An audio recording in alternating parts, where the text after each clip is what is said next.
I've already had a couple videos that have shown how this big mouth foam cannon from the Chemical Guys works on a car and on an RV. But one of the latest things I wanted to try is to make up a homemade mixture in this using a couple of simple household ingredients and using this along with a pressure washer to clean my solar panels. I've got several solar arrays here on property, and today I'm going to be using a special mixture of this and showing you how it's going to work on a 40-panel ground mount system that I have located on the acreage next to our property. Now, it's important to make sure you clean these several times a year because over time they do get some buildup and some hard water spots on them. And so in the past I've been using just a garden hose along with a sprayer to try to spray it down. I'm really hoping that this cuts the time down substantially and gives me a much better result. Granted, I'm not going to be using a brush or a squeegee today. I'm only going to be using this product here to spray it, rinse it, and give you my final take. Let's talk a little bit about the product itself. The solar panels that we have here are ground mount 40 panel system that we use to partially power our home. This is one of 3 systems that I have that actually power the entire compound here, but this one here was one of our oldest. This is about 8 years old, and we clean it about 3 or 4 times a year. They don't get extremely dirty, but as you can see, it has been several months, and obviously there is a lot of buildup on them. There's some bird droppings and things that are going to certainly hinder any efficiencies that will help feed the house. One of the things people don't talk that much about, everybody talks about cleaning the glass because obviously the glass is important because that's where the sun comes through to hit the panel. But the other thing people don't talk about necessarily is around the edges. Now these are tilted enough of an angle that it does let a lot of this debris slide off the end of this aluminum.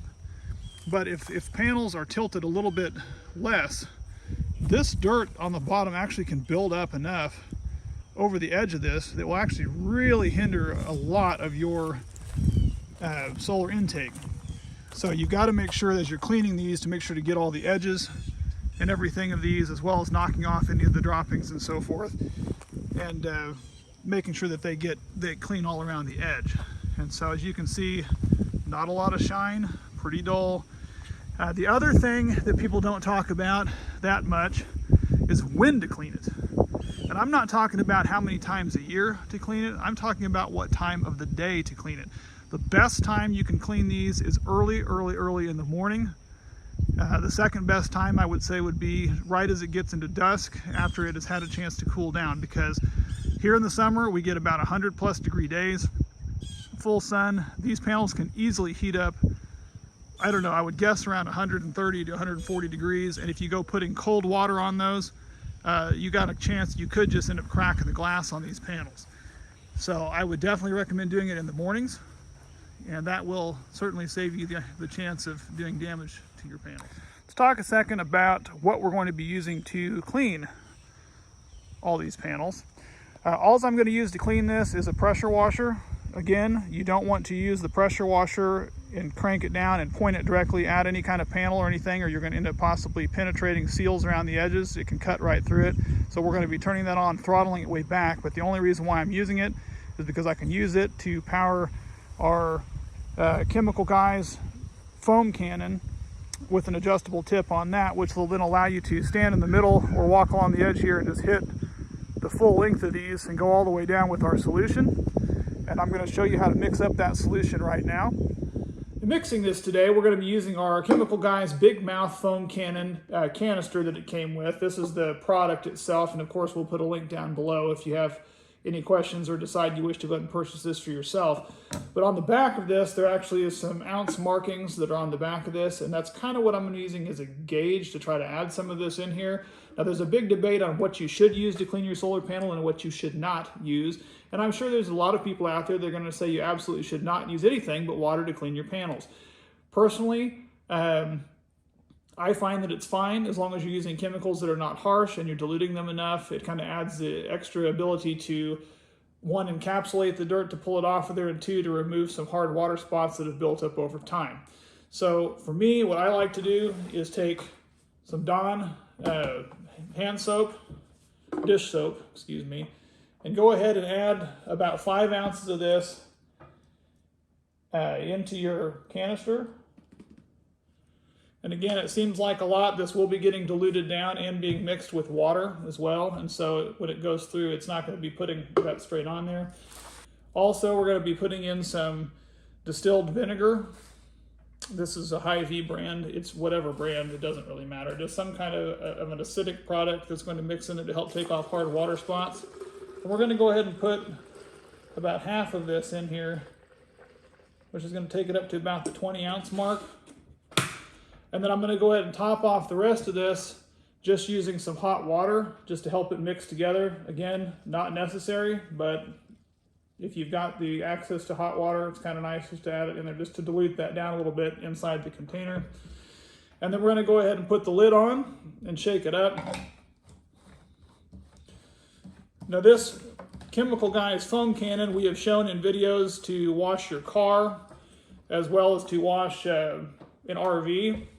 And you're going to want to make sure to get this mixture mixed up real good in there. I'll shake it more when I get outside. But we're going to attach this onto the pressure washer. And then this top valve actually adjusts the amount of foam. I'm not anticipating that you're going to see a lot of actual foam action because this is not meant for this purpose. But this adjustable end will allow you to hit distances that are quite a bit further away than a typical garden hose. And so for our instructional video today, I'm going to be doing it on my ground mount system, which is a 40 panel system.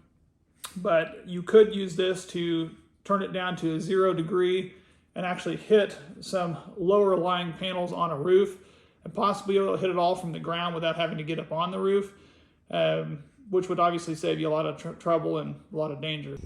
Now that we've got that solution mixed up, we're just going to simply hook up this pressure washer to our garden hose and go ahead and give these a quick rinse, and then we'll apply the foam.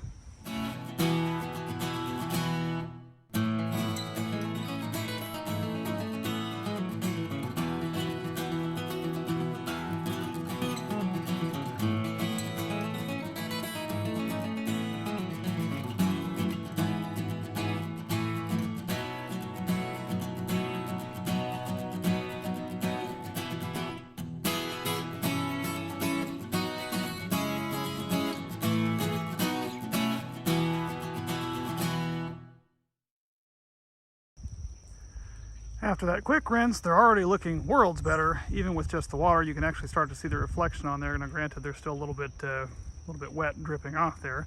So that will of course change, but it did knock off a lot of the bird poop and a lot of the other problems that are there. But what it doesn't take care of is a lot of little hard water spots and things like that that have accumulated from mineral deposits because of the rain and so forth. And that's what this mixture is going to do. It's going to help take care of some of that. It's going to help break up some of the residual sticky type bird leavings and bugs and sap from trees and everything else off of there and help encapsulate that and drive it off. So let's go ahead and hook that up.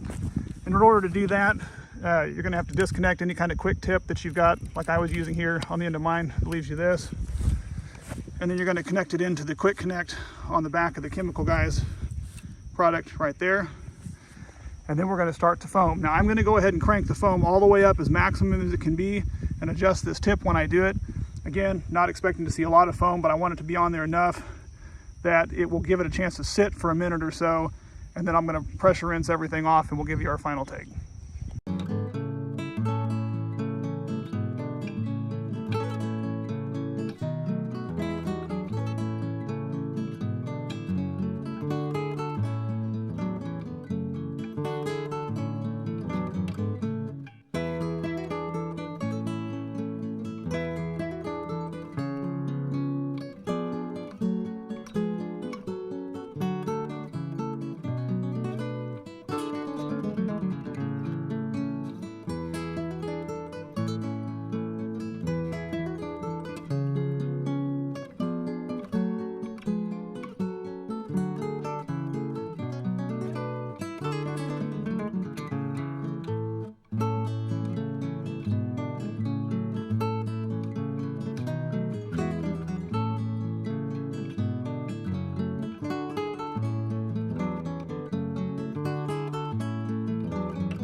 Well, I've given them a first rinse and knocked probably 99% of that foam off. Boy, that was a lot more foam than I was expecting.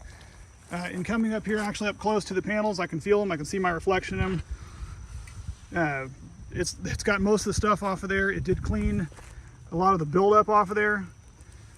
So I'm pretty happy with how that worked out so far.